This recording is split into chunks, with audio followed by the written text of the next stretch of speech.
Part 1. The Crimson Dawn Imagine.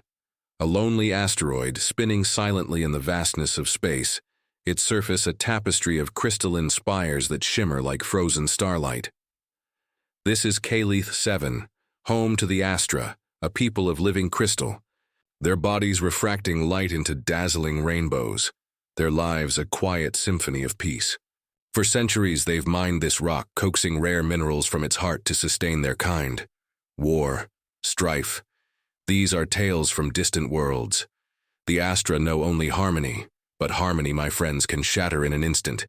Deep within, Kaelith-7's core, in a domed chamber pulsing with azure light, elder blue song floats amid a storm of crimson. Warning screens blaze across every holographic display.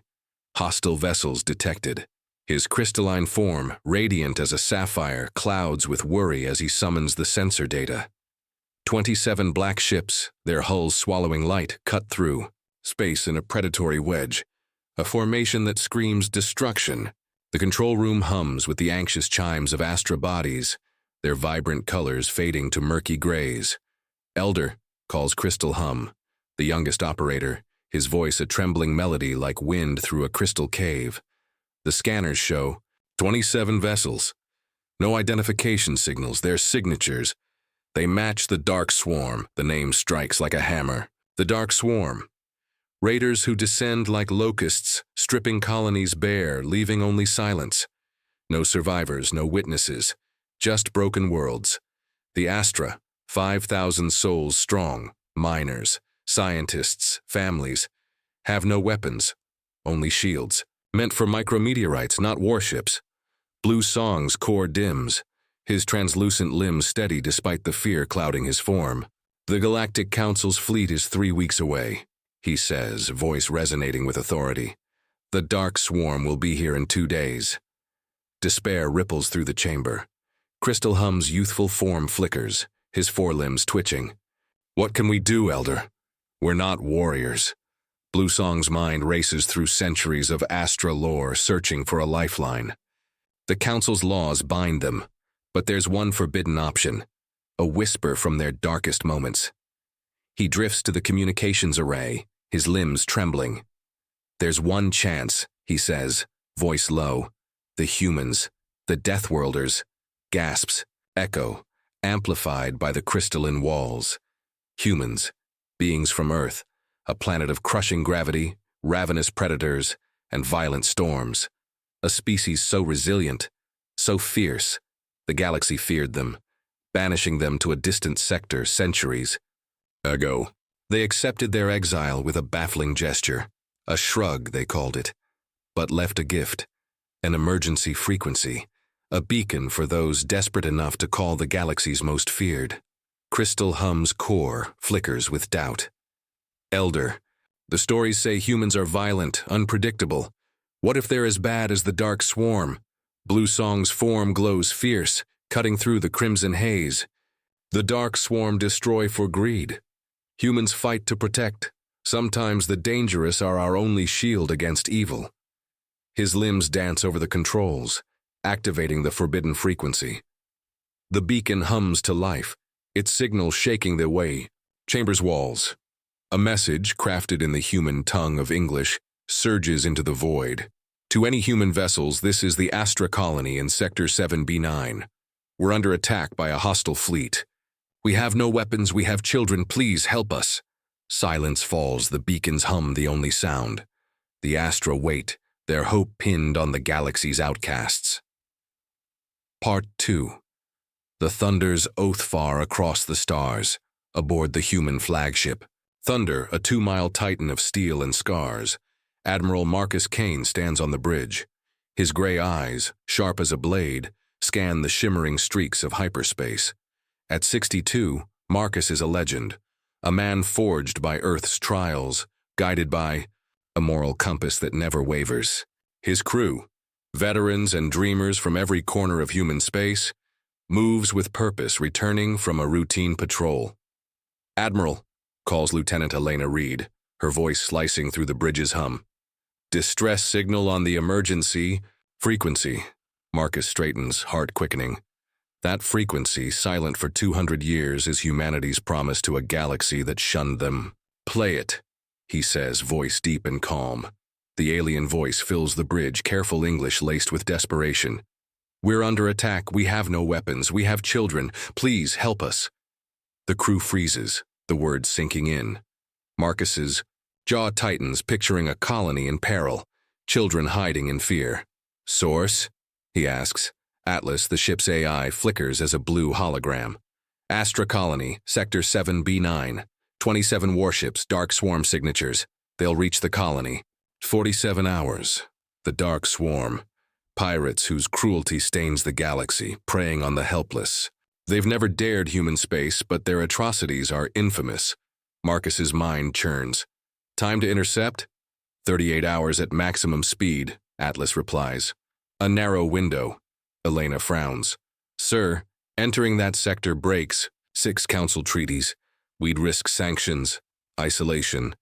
Marcus steps to the viewport, hyperspace light painting his weathered face. He thinks of humanity's exile, the centuries spent watching the galaxy suffer while bound by others' fears. He thinks of those children, their voices in the plea. "Atlas, what happens when the dark swarm hits an Astra colony?" "Total destruction," Atlas says, voice flat. "No survivors." Marcus turns, his crew's eyes on him, engineers, pilots, marines, united by a fire no exile could quench. They've been called monsters, but they've never believed it. "Send to Earth Command," he says. "We're responding per Article 7. Any captain who ignores a distress call fails their duty." Elena's lips twitch in a smile.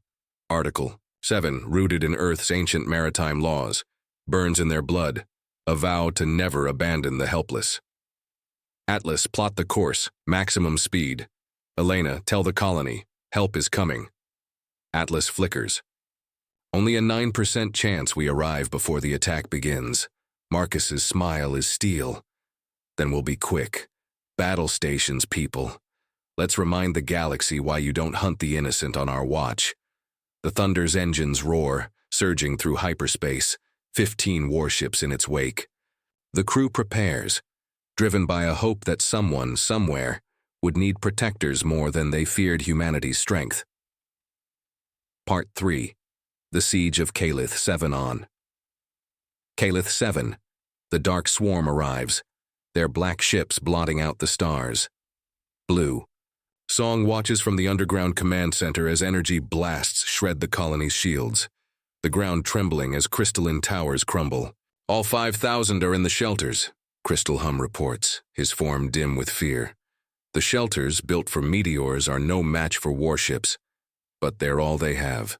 Security feeds show dark swarm troops, towering shadows in black. Armor, their weapons humming with death. They move with chilling precision, sparing the mining equipment. "They want our machines," Blue Song realizes. "They steal, not just destroy." A human message arrived before the attack. "Help is coming." Blue Song clings to it like a lifeline. "Seal the data cores," he orders. "Activate the maze protocol."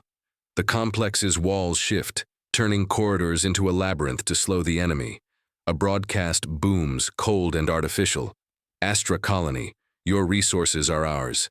Surrender your data cores and die quickly. Resist and your suffering will be a lesson." Blue Song's core blazes defiantly. "No response, Hum. Let them waste time waiting." The dark swarm blasts through doors, finding only dead ends. Their frustration grows, heavy weapons tearing at the maze. In the shelters, 5,000 Astra huddle, their glow faint but unbroken, whispering the human promise. The Death Worlders are coming. Blue Song checks the timer. 36 hours until the humans' estimated arrival. They must hold on. Part 2. Thunderstrike. The human fleet drops from hyperspace behind Kaelith-7's moon, engines cold to avoid detection. Marcus studies the tactical display. 23 dark swarm ships orbit the colony, 4 on the surface. "They haven't spotted us," Elena reports. "They're focused on the underground complex." Atlas projects a scan. The Astra have turned their shelters into a maze, slowing the dark swarm's advance. Marcus nods, a grim smile forming. Status of the gravity pulse weapons? Charged, sir, Atlas says. These weapons, banned by the Council as too dangerous, harness Earth's crushing gravity, a human innovation born of their brutal world. Operation Thunderstrike. 3 minutes, Marcus orders. We want prisoners. The galaxy needs to see this. The fleet spreads out 15 ships against 23. To most species, it's suicide, but humans learned warfare on a world where small hunters felled giants. The dark swarm detect them too late as the Thunder's gravity pulse fires, crushing a ship's engines like foil. The enemy fleet scrambles, their energy beams slicing space, but human hulls, built for Earth's extremes, shrug off hits that would vaporize others. Target their engines, Marcus commands. Show them what happens when you threaten the innocent. The human ships move like wolves, each supporting the others, defying the dark swarm's expectations. Where they expect retreat, humans advance. Where they expect chaos, humans hold formation. The gravity weapons wreak havoc, crippling ships with invisible force. On the ground, dark swarm troops flee as their landing craft crumple under human assaults. In the command center, Bluesong watches through fading cameras as human ships take hits but keep fighting. How? Crystal Hum whispers, awed. Their ships are damaged, but they don't stop. They evolved on a world that tried to kill them every day, Bluesong says. They endure. The battle lasts 20 minutes. Half the Dark Swarm fleet is wreckage, the rest trapped by gravity pulses. Marcus opens a channel. This is Admiral Marcus of the Human Third Fleet. Your ground forces have surrendered. Your ships are done. Surrender, or learn why our world is called a death world. Part 5. The Surrender. The Dark Swarm commander, Lord Hunter, snarls from his crippled flagship. We are the supreme power. You cannot defy us. Marcus's voice is calm, unyielding. You preyed on the helpless. You made a mistake attacking those who called us. Surrender, or face the consequences. Lord Hunter, his black armor gleaming. Under emergency lights, tries diplomacy. We have wealth, human. Resources across 50 systems. Spare us and it's yours. Marcus cuts him off. We're not interested in bribes. Lena, how many colonies have the Dark Swarm raided? 23 confirmed, sir, Elena replies. No survivors. Marcus's eyes harden. We've watched you, Hunter. You chose the weak thinking no one would care.